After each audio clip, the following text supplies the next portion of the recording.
what benefits have you gotten out of using the CPA approach? If you think about it, there are two kinds of students. One who are very comfortable with numbers and they know how to deal with numbers, right? You give any questions, be it in abstract form, you ask them to use the formula and do it, they'll easily do it because they remember the formula, they're good with numbers, right? And then there is this another lot who is very confused about the whole idea of numbers. You write a question, you write a formula, and they'll be confused. Ki, what is this formula exactly? Are these?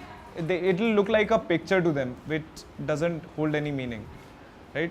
So, first lot, it's relatively easier to deal with them because it's easier for them to form an image of what the question is saying, and they do the questions pretty easily. They understand what's happening. But the second lot, it's hard with them. So what you do is you break the whole process of teaching them down into 3 parts of CPA. So you use CPA approach specifically with these second set of kids. So what happens in CPA is first is concrete, where you directly do not tell them ki this is the formula, put numbers in and find the answer. You do not do that. You explain them where that formula came from. You give them hands-on experience. You show them pictures, or you basically make them see what that formula is and understand ki where that formula came from. Give them hands-on experience and other thing. So once they have that idea, then slowly you move them to a pictorial form where you will not be giving them hands-on experience, but you'll ask them to draw it on their notebooks. For example, if you're asking them to write a number 4, you will not ask them to, in pictorial step, you will not ask them to directly write digit 4. You will ask them to draw 4 candies or draw 4 buildings.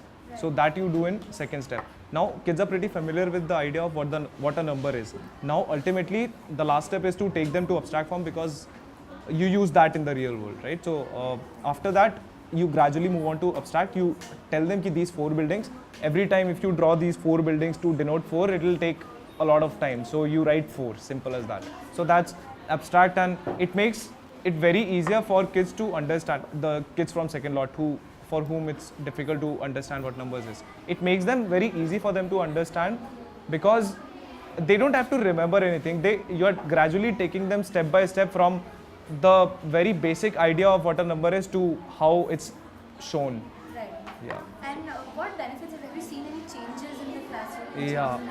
Yeah. So as I was saying, the second lot which faces difficulty with dealing with numbers, it's now I've seen that they are very comfortable with the numbers because earlier on what happens is if you are confused, you develop that fear, and that fear kind of stops you from doing things. It reduces your efficiency.